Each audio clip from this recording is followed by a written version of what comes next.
This is the Bf-109G, Hungary's deadliest fighter of the war.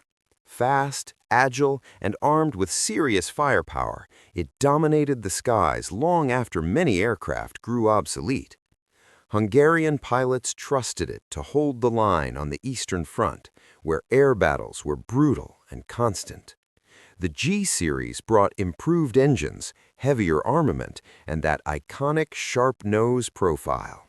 It wasn't just a fighter, it was a lifeline. Many Hungarian aces scored the majority of their victories in this aircraft. Rugged, reliable, and feared, the Bf-109G became the signature fighter of Hungary's wartime air force. Before the G-series took over, this was Hungary's elite fighter, the Bf-109F. Sleeker, lighter, and beautifully balanced, many pilots believed it was the best handling version ever built. The Friedrich brought a new level of maneuverability, allowing Hungarian pilots to challenge Soviet fighters on equal terms. Its streamlined nose, redesigned wings, and improved engine made it a joy to fly, and a threat in the hands of a skilled pilot. Though fewer were used compared to later models, the Bf-109F earned a legendary reputation in Hungarian service. Hungary didn't just rely on foreign designs, and the Héja 2 proves it. This home-built fighter was an improved version of the Italian RE-2000, adapted to local needs. Stronger structure, better reliability, and the spirit of Hungarian engineering. It wasn't the fastest aircraft of the war, but it was stable, dependable, and surprisingly maneuverable. For many Hungarian pilots, the Héja 2 was their first real combat aircraft. It flew patrols, escorted bombers, and protected Hungarian skies before newer German fighters arrived. A symbol of national industry during a desperate time. One of Hungary's most ambitious projects of the war, the Me-210CA-1, a fast, twin-engine heavy fighter built not in Germany, but in Hungary itself. Production was massive, and the aircraft served in roles ranging from reconnaissance to close air support. It carried cannons, bombs, cameras, whatever the mission demanded. Despite early design issues, the Hungarian-built version was significantly improved and became a reliable workhorse. It was fast, intimidating, and versatile, a rare multi-role aircraft in an era dominated by single-purpose machines. The scream of the Stuka, a sound no soldier forgot. Hungary operated the Ju-87D, the improved and heavily armored version of the infamous dive bomber. Designed for precision attacks, it could smash tanks, fortifications, and any target pinned down below. Hungarian pilots used it on the Eastern Front, where its accuracy made it invaluable. Slow but deadly, outdated but still terrifying, the Stuka remained a powerful psychological weapon. Its rugged construction and steep dive capability made it one of the most distinctive aircraft Hungary fielded. This is the Ju-88A, one of the most versatile bombers of the entire war. Hungary used it for long-range strikes, night missions, and fast, low-level attacks. With twin engines, a large payload, and excellent speed for its class, the Ju-88A could outrun fighters that tried to intercept it. Its glazed nose, spacious interior, and flexible weapon load made it a favorite among crews. Whether bombing supply lines or supporting troops on the front, the Ju-88A proved itself as Hungary's most capable multi-role bomber. Hungary's deadliest fighter of World War II. The Bf-109G wasn't just fast, it was vicious. This machine dominated the Eastern Front with brutal climbs, razor-sharp turns, and a punch strong enough to rip apart bombers.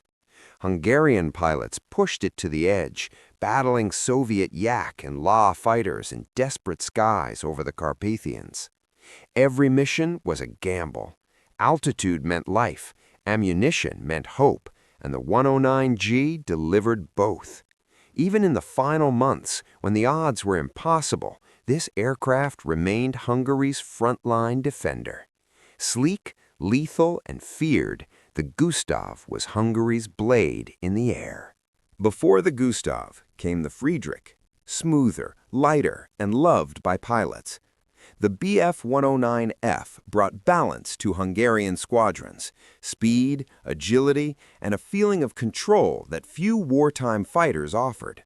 It danced through the air rather than fought it, slicing through Soviet formations in the early stages of the Eastern Front. Many Hungarian aces scored their first victories in this aircraft. It wasn't the strongest, and it wasn't the fastest, but it was the purest form of the 109, precise, responsive, and deadly in the hands of a skilled pilot. A fighter built in Hungary, flown for Hungary. The Héja II was the nation's attempt to stand on its own wings, a redesigned, locally improved version of an Italian airframe. Its strength wasn't raw power, but reliability. Hungarian mechanics shaped it, upgraded it, and kept it flying even when spare parts ran dry. The Héja II defended cities, escorted bombers, and filled the gaps when German fighters were unavailable. It struggled against modern Soviet aircraft, but it never stopped flying. This was Hungary's homegrown courage in aluminum form. Imported from Italy but reborn in Hungarian service, the Héja I, originally the Reggiane RE-2000, became one of Hungary's most recognizable pre-war fighters. Light, responsive, and elegant, it trained a generation of Hungarian pilots. Though it lacked firepower and protection, its maneuverability made it a favorite among young aviators. By the time the war intensified, the Héja I was outdated, but still flew reconnaissance, patrols, and home defense missions. It wasn't a frontline predator, but it was the aircraft that shaped Hungary's World War II fighter force. Hungary's biggest gamble in the war, the Me-210 Ka-1. Redesigned and mass-produced in Hungary, became a fully Hungarian-built heavy fighter and ground attack aircraft. Twin engines, long range, heavy weapons. On paper, it was perfect. In reality, it was difficult, unstable, and dangerous for inexperienced pilots. But once Hungary improved the design, the Ka-1 became a fierce, low-level attacker, shredding Soviet armor columns and defending Hungarian airspace in the final years of the war. A risky machine, but one Hungary made its own. When the Stuka appeared over Hungary, it brought the sound of terror with its accuracy. Slow, old, and vulnerable, but deadly when used correctly. Hungarian Stukas struck Soviet armor, bridges, and river crossings with pinpoint precision. Pilots dove nearly vertically, trusting their aircraft and nerves to pull out at the last second. It wasn't glamorous, it wasn't easy, but these attacks slowed Soviet advances again and again. The Ju-87D was a relic in a modern war, yet in Hungarian hands it remained a weapon the enemy learned to fear. A versatile German bomber that became a backbone of Hungary's strike force. Fast for its size, agile for its role, and capable of carrying serious firepower, the Ju-88A served in night raids, anti-shipping missions, and frontline bombing runs. Hungarian crews used it in some of the hardest operations of the war, including desperate attempts to slow Soviet breakthroughs. It wasn't indestructible, but its speed saved many crews when enemy fighters closed in. A true multi-role workhorse and one of the most important bombers in Hungarian WWII aviation.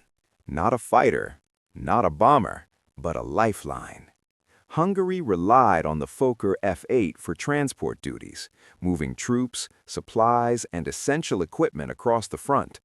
Slow and unprotected, these old pre-war transports flew missions that required courage more than speed. They kept logistics alive when infrastructure collapsed and roads were bombed. Every landing was a risk, every takeoff a victory. The F-8 wasn't glamorous, but wars are won by supply, and this aircraft carried Hungary's war effort on its wings. a Hungarian-built reconnaissance and light bomber biplane, outdated but loyal. The WM-21 Solium entered the war already behind the times, yet it performed essential scouting missions along the Eastern Front. Flying low and slow, its crews mapped enemy movements, corrected artillery, and delivered small bombing strikes. Against modern fighters, it stood no chance, but its crews flew anyway. Their work saved infantry units from encirclement and revealed Soviet advance routes. The Solium was fragile, but vital. A heavy Italian bomber flown by Hungary in the early stages of the war. Strange-looking but tough, the Caproni 135 bis attacked Soviet supply lines, troop columns, and positions during the 1941-42 campaigns. It wasn't fast and it wasn't modern, but it could take punishment and return home. Crews praised its durability, even when enemy fighters circled like wolves. As newer German aircraft arrived, the Caproni faded from frontline service, but in those early years, it carried the weight of Hungary's bombing missions on its broad wooden wings.